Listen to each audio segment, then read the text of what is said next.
Hi, welcome to this week's brief book review. Viewers will be aware that normally I review books that have recently come out, and only a couple of weeks ago I reviewed this book here, The Bullet That Missed by author Richard Osman. In one of the bookstores in the UK at the moment, where The Bullet That Missed is being sold, they've got what's known as a bog offer. What's one of those? I.e. you say buy one, get one free. And the book that comes with The Bullet That Missed is this one here. It's called A Shot in the Dark by author Lynne Truss, not to be confused with our former Prime Minister Liz Truss. But this is Lynne Truss, famous for Eat, Shoots and Leaves. And it tells us on the front is a Constable Twitten mystery.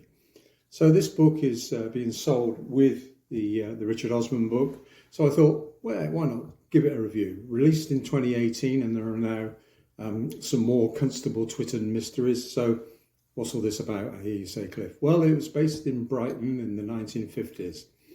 And we open with talks of something that happened in 1951, which is known as the Middle Street Massacre.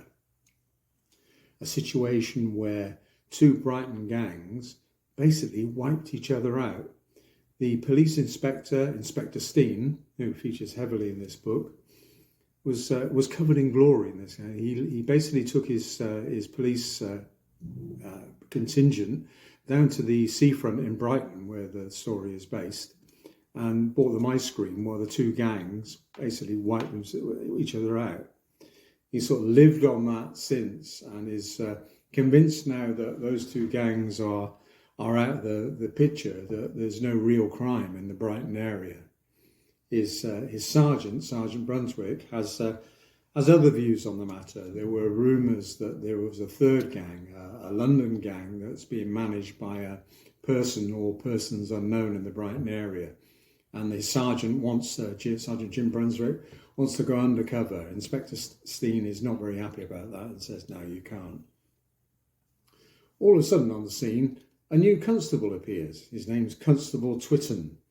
Now, put it bluntly, Constable Twitten's a bit of a smart ass. He's very, very bright, but has a habit of informing his superiors that they're a bit stupid and they should have seen obvious things. So Constable Twitten's had a few postings so far, and is keen to impress. In order to give him something to do, they give him a case of various burglaries that are taking place in the Brighton area. And hopefully they think that will keep him busy for a day or two. The first night that Constable Twitten is in Brighton, he's given a ticket to go to a local show, a local play at the local theatre. And then Julie turns up, and he's seated next to a local theatre critic, someone who's not particularly well known for their generous reviews. In fact, someone who's known for their acerbic reviews, a gentleman called Mr. Crystal. Mr. Crystal gets ready to watch the latest play, which is a somewhat avant-garde play, not one of a normal run-of-the-mill play, and it's by a young playwright who he thinks, I'm not going to give this a great review. He's well known for giving acerbic and biting reviews. And Constable Twitten sat next to him, and halfway through the play, Mr. Crystal is assassinated, a bullet through his head. All of a sudden, there is crime in Brighton, and Constable Twitten is right in amongst it. And so the story develops. It develops where Inspector Steen is still not convinced that there's a crime wave going on in Brighton. There's his sergeant who's convinced there are some nefarious people involved with this. And there's Constable Twitten, who's keen to impress, and is not necessarily sure that the murder is down to someone who's taken umbrage with one of Mr. Crystal's acerbic reviews, because he's found out that in a previous life, Mr. Crystal, before he was a theatre critic, worked at a bank. That it was the scene of a famous stick-up in 1945. He says, checking his notes, the Aldersgate stick-up. Mr. Crystal was involved with that.